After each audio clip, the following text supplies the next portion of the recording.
April 29th, 1945, a Sunday morning. The sky over Bavaria is a dull, slate grey, and the air carries a biting chill that cuts through the uniforms of the advancing American troops. The men of the US 45th Infantry Division are pushing toward a large complex just outside of Munich. They believe they are approaching a supply depot, or perhaps a large factory. They are cautious, weapons drawn, scanning the perimeter for snipers. They have no idea that they are walking into the nightmare of the century. The first thing they notice isn't the enemy. It isn't the barbed wire. It is the silence. A heavy, unnatural silence that hangs over the railroad tracks leading into the complex. And then, the smell hits them. It is a thick, cloying stench of decay that cuts through the crisp spring air, a smell so overpowering that it forces hardened combat veterans to cover their faces with handkerchiefs. Sitting motionless on the tracks is a train, 39 cattle cars, rusted and silent. A young lieutenant signals his men to approach. The gravel crunches loudly under their boots as they move toward the lead car. The silence is deafening. With a gloved hand, a soldier unlatches the heavy iron door of the first car and slides it open. The sound of metal grinding on metal echoes through the morning mist. He looks inside, and for a moment, his brain refuses to process what his eyes are seeing. Inside the car are bodies, thousands of them, men, women, and children, stacked on top of each other like firewood. They are tangled in a macabre embrace of death, limbs intertwined, eyes staring vacantly at the open door. These are not soldiers killed in battle. These are skeletons wrapped in skin, stripped of their dignity, their humanity, and finally, their lives.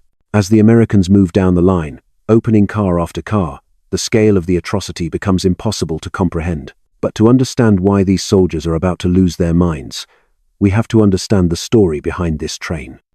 These victims didn't just appear here. They were passengers on a 3-week journey from hell. This train had originated nearly 200 miles away at the Buchenwald concentration camp. As the Allied forces closed in, the Nazis began a frantic evacuation. They crammed thousands of prisoners into these metal boxes for a journey that was supposed to take 24 hours. Instead, due to Allied airstrikes and damaged rails, it took 21 days. 21 days without food. 21 days without water. As the Americans examine the bodies, they notice details that will haunt them for the rest of their lives. They see claw marks on the wooden walls of the cars where prisoners had tried to scratch their way out. They see the evidence of pure, primal desperation. In the corner of one car, the bodies bear jagged bite marks. The soldiers realize with horror that as the starvation set in, the living had been forced to consume the flesh of the dead just to survive another hour. Of the roughly 5,000 people shoved onto this train at Buchenwald, nearly half are dead on arrival. The rest are barely clinging to existence, too weak to even cry out for help. Now, shift your focus from the dead to the men looking at them. It is crucial to understand who is standing on that railroad track. These aren't fresh-faced recruits who just stepped off the boat. These are the Thunderbirds, the men of the 45th Infantry Division. They are a National Guard unit from Oklahoma, Arizona, Colorado, and New Mexico. Many of them are Native Americans, possessing a warrior heritage that runs deep in their blood. These men are tired. They are suffering from what we would now call severe combat fatigue. They have been fighting for over 500 days. They fought their way through the bloody beaches of Sicily, slogged up the Italian peninsula, invaded southern France, and breached the German border. They have seen friends blown apart by artillery. They have endured freezing winters in foxholes. They have killed, and they have watched men die. They are professional soldiers who thought they had seen everything war could possibly throw at them. But nothing in those 500 days prepared them for the 39 cattle cars of Dachau. You can see the transformation happening in real time. A 19-year-old private from Oklahoma, a boy who had stormed machine gun nests without flinching, sits down in the snow and begins to weep uncontrollably. Another veteran soldier, a man who has likely killed enemy troops in close quarters, doubles over and vomits until there is nothing left in his stomach. But as the initial shock wears off, the tears begin to dry.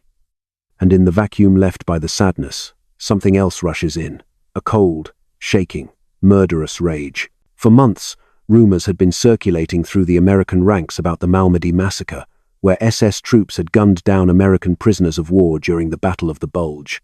Until today, that was just a story, a rumor. But looking at the skeletal remains in these boxcars, the soldiers of the 45th realized that the stories were not only true, but they were also an understatement.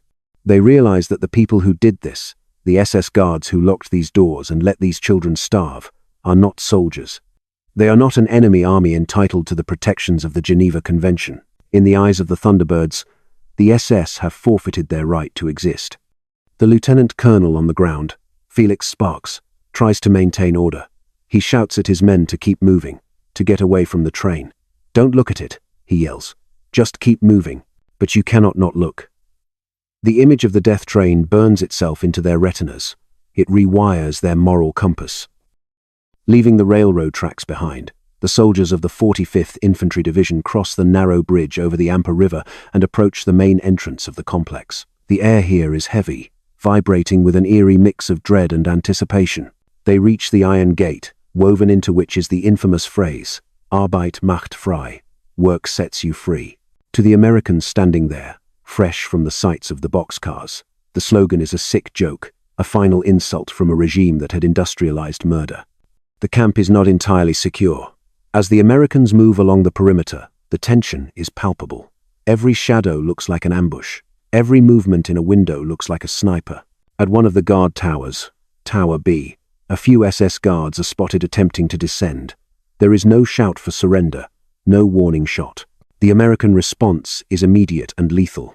A volley of rifle fire erupts, knocking the guards off the ladder and sending them plunging into the moat below. The soldiers then walk to the edge of the water and empty their magazines into the floating bodies. It is a clear message. The time for hesitation is over.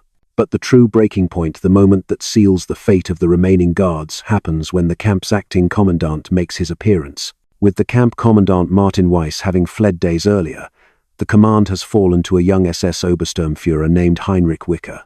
Wicker is 23 years old. He knows the war is lost. He knows the Americans are at the gate. But Heinrich Wicker makes a calculation that reveals just how disconnected he is from reality. He believes that if he follows the standard military protocol, he will be treated as an officer and a gentleman. So, Wicker prepares for his big moment. He puts on his finest dress uniform. He polishes his tall black boots until they gleam like mirrors. He ensures his collar is stiff and his insignia is perfectly aligned. He lightly shaves and applies cologne. He gathers a small entourage and walks out toward the American lines carrying a white flag, projecting an air of arrogant professionalism. He expects a salute. He expects a formal exchange of pleasantries. He expects to hand over the camp and be escorted to a comfortable officer's holding area. What Wicker doesn't understand is that the men he is walking toward have just spent 30 minutes looking at the death train. The confrontation is jarring. On one side, you have the American GIs, filthy, unshaven, covered in mud and the grime of battle, their eyes hollowed out by the horrors of the last hour. On the other side stands Heinrich Wicker, immaculate, smelling of soap and leather, looking like he just stepped out of a propaganda poster. This visual contrast acts as a psychological detonator. To the Americans, Wicker's cleanliness is an obscenity. It is proof that while the people in the boxcars were eating their own dead to survive, this man was sleeping in a warm bed, eating hot meals, and polishing his boots. His pristine appearance isn't a sign of discipline, it is a confession of his complicity. It highlights the grotesque inequality between the murderers and the victims. An American officer steps forward to meet him. Wicker begins his rehearsed speech, surrendering the camp to the United States Army. He waits for the reciprocal respect due to his rank. Instead, the American officer looks at the clean, well-fed Nazi, then looks past him toward the piles of emaciated corpses rotting in the sun just yards away. The officer doesn't salute. He spits in the German's face.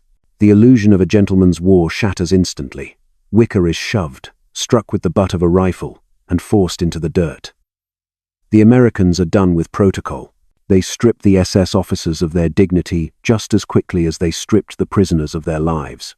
As Wicker is dragged away, shouting about the Geneva Convention, the soldiers watching feel a dark consensus forming. They realize that a trial is too good for men like this. A courtroom is too civilized. The spark that finally ignites the powder keg is struck in a secluded area of the camp known as the coal yard. Here, a group of about 50 SS guards has been rounded up. These are the men who didn't flee. They were captured hiding in barracks, pulling off their uniforms, or trying to blend in. Now, they are herded together and marched toward a long, brick masonry wall that runs along the edge of the yard. The atmosphere is suffocating. The air is thick with coal dust and the lingering stench of the crematoriums located just a few hundred yards away. And that detail is crucial. Before reaching this wall, many of the American soldiers had passed by the ovens. They had seen the piles of clothes. They had seen the human bones that were still smoldering inside the furnaces. The heat of the genocide was literally still radiating from the brickwork. So, when Lieutenant Jack Bushyhead, a Native American officer from Oklahoma, looks at the men lined up against the wall, he isn't seeing prisoners of war. He is seeing the monsters who shoveled people into those ovens. Bushyhead is a Cherokee. He comes from a people who know the history of displacement and suffering. But today, he is the tip of the spear for the U.S. Army. He stands there, his Thompson submachine gun resting in his hands, his knuckles white. He is shaking, not from fear, but from an adrenaline overdose caused by rage. The Germans, sensing the shift in the atmosphere, begin to panic. They realize that the gentleman's agreement of surrender isn't holding. Desperate to save themselves, a few of them throw their hands up and start chanting the only phrase they think might work: Hitler kaput, Hitler kaput, Hitler is finished. They think this magic phrase will absolve them. They think that by denouncing their leader at the last possible second, they can wash the blood off their hands. But to the Americans watching, this display is the final insult. It is cowardly. It is pathetic. It confirms that these men have no honor. They were willing to be mass murderers when they were winning, but the moment the tables turned, they became sniveling cowards. A heavy machine gunner, a soldier nicknamed Bird Eye, sets up his .30 caliber machine gun on a tripod facing the wall. The metallic clack-clack of the bolt being pulled back echoes through the yard. There is no formal order given. No judge reads a verdict. No jury deliberates. History is still hazy on exactly what happened next, whether a German moved, whether someone shouted, or whether the tension simply snapped like a dry twig. But Lieutenant Bushyhead doesn't stop it. He looks at his men, looks at the Germans, and the dam breaks. Fire. The air erupts. The sound is deafening, a mixture of the heavy, rhythmic thumping of the machine gun and the rapid chatter of rifles and Thompsons. It is a wall of lead. The shooting lasts for perhaps 10 or 15 seconds, but in the warped time perception of combat, it must have felt like an eternity. The SS guards against the wall dance, the macabre jig of death as bullets tear through them. They crumple into a heap at the base of the wall. The chanting of Hitler kaput is replaced by screams, and then by silence. When the smoke clears, the snow and the black coal dust are stained a bright, violent red. Most of the 50 men are dead, others are twitching in the dirt. Lieutenant Colonel Felix Sparks, the commander, hears the roar of the machine gun and comes running from the center of the camp. He sprints into the coal yard, seeing his men preparing to fire again into the pile of bodies. "Stop it!" Sparks screams, pulling out his service pistol and firing it into the air to break the trance. "What the hell are you doing?" The machine gunner, Bird Eye, looks up at the colonel. His face is streaked with tears. He isn't acting like a cold-blooded killer. He is hysterical. He is a 19-year-old boy whose mind has been shattered by what he saw in the boxcars. "Colonel," he sobs, pointing at the dead SS men, "they tried to get away." It is a lie, and they both know it. They didn't try to get away. They were executed. But in that moment, looking at the crying soldier, Sparks realizes the terrifying truth of Dachau. These men haven't just killed prisoners. They have executed the architects of the death train. The rules of civilization have been suspended. The Americans have snapped, and they aren't the only ones. While the gunfire at the coal yard was echoing off the camp walls, a different kind of violence was erupting in the main compound. If the American reaction was a snap of military discipline, what happened next among the prisoners was a primal scream of 30,000 souls released from hell. The electrified barbed wire fences, which had defined the boundaries of their existence for years, were finally breached. And out of the barracks poured a tide of humanity that defied medical explanation. These were men who, by all biological rights, should have been dead. They were walking skeletons, their skin translucent, their legs no thicker than broomsticks. They were starving, typhus-ridden, and weak. But in this moment, they were fueled by a drug more potent than any ration: pure, unadulterated vengeance. They didn't have Thompson submachine guns or M1 Garans. They grabbed shovels used for digging graves. They picked up heavy sticks, rocks, and metal pipes. Some used their bare hands, hands that were nothing more than bone and tendon. They swarmed over the grounds, hunting for anyone wearing an SS uniform. In one instance, a German guard was spotted trying to hide near a watchtower. He was quickly surrounded. The prisoners didn't just attack him, they tore at him. The rage was absolute. It was the release of years of torture, years of watching their families burn, years of being treated like vermin. They dragged the guard to the ground and beat him with a ferocity that stunned the American onlookers. And this is where the story gets uncomfortable. This is where the liberator narrative gets complicated. American soldiers stood by and watched. In some cases, they leaned against jeeps, lighting cigarettes, observing the carnage with a detached, cold interest. When a young private asked his sergeant if they should intervene, if they should stop the prisoners from beating a man to death, the sergeant reportedly shook his head. "No," he said. "Let them finish. They've earned this." There are even accounts, verified by veterans years later, of American GIs tossing their own bayonets or pistols into the crowd of prisoners, essentially handing them the tools to finish the job. After seeing the death train, the Americans felt they had no moral authority to deny these victims their retribution. They became spectators in a coliseum of revenge. But the prisoners' wrath wasn't reserved solely for the SS. There was another target, a group arguably hated even more than the Germans, the Capos. The Capos were prisoners themselves, often violent criminals or political dissidents, who had been recruited by the SS to police their fellow inmates. In exchange for extra food, better clothes, and the chance to survive, the Capos became the camp's enforcers. They beat their own people. They selected their own people for the gas chambers. To the average prisoner, the Capo was the ultimate traitor, a Judas who had sold his soul for a loaf of bread. Now, with the SS gone, the Capos were left unprotected. The reckoning was medieval. In one horrifying scene, a group of prisoners cornered a notorious Capo near the camp latrines. They didn't shoot him. They didn't hang him. They dragged him to the open waste pit and shoved him in. As he struggled to climb out, screaming for mercy, they pushed him back down with poles and shovels. They held him under the filth until the bubbles stopped rising. For one terrifying hour, Dachau ceased to be a military operation. It became a lawless zone where the hierarchy of predator and prey was violently inverted. The victims became the judges, the juries, and the executioners. The line between civilization and savagery had vanished completely. The Americans, the SS, and the prisoners were all trapped in a chaotic swirl of violence that had spiraled out of control. Eventually, the madness has to end.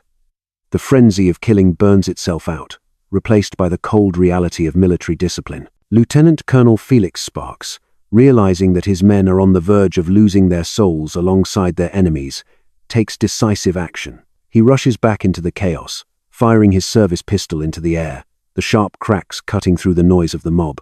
He physically shoves soldiers away from the prisoners, ordering them to lock down the remaining German guards. Order is restored, but the secret cannot be contained. In the days following the liberation, the adrenaline fades, and the magnitude of what happened begins to sink in. Photos have been taken, graphic, undeniable black and white photographs of American soldiers standing over piles of executed Germans in the coal yard. The US Army, concerned about the political fallout, launches an immediate investigation. Lieutenant Colonel Joseph Whitaker leads the inquiry. He interviews the soldiers. He collects the testimony. He compiles the photographs. His final report is damning. It concludes that the men of the 45th Infantry Division violated international law. It recommends courts-martial for the officers involved, including Lieutenant Bushyhead and Colonel Sparks.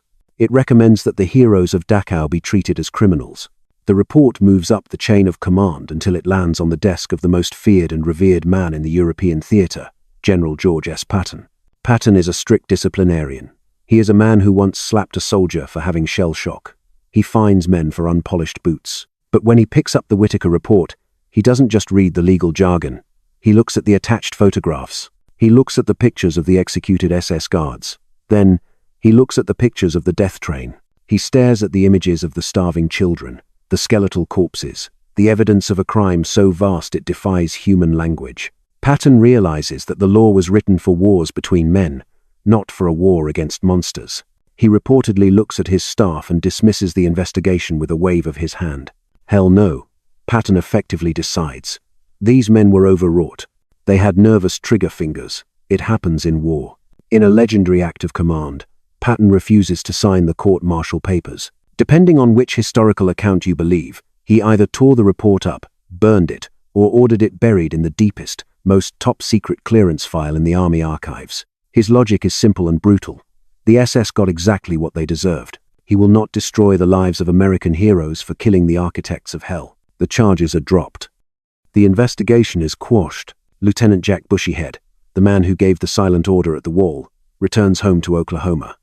He never faces a trial. He melts back into civilian life, becoming a quiet, respected member of the Cherokee Nation. He never speaks publicly about that day in the coal yard. He takes the memory of the smell, the screams, and the gunfire to his grave when he dies in 1977. Today, if you visit the Dachau Memorial Site, you will see monuments honoring the 30,000 victims who suffered and died there. You will see the preserved barracks and the crematoriums, but you will not find a monument for the 50 SS guards who died against the wall. Their bodies were buried in unmarked graves, unmourned and largely forgotten. History has rendered its verdict.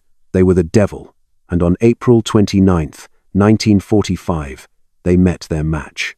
But the story of the Dachau Reprisals leaves us with a haunting legacy.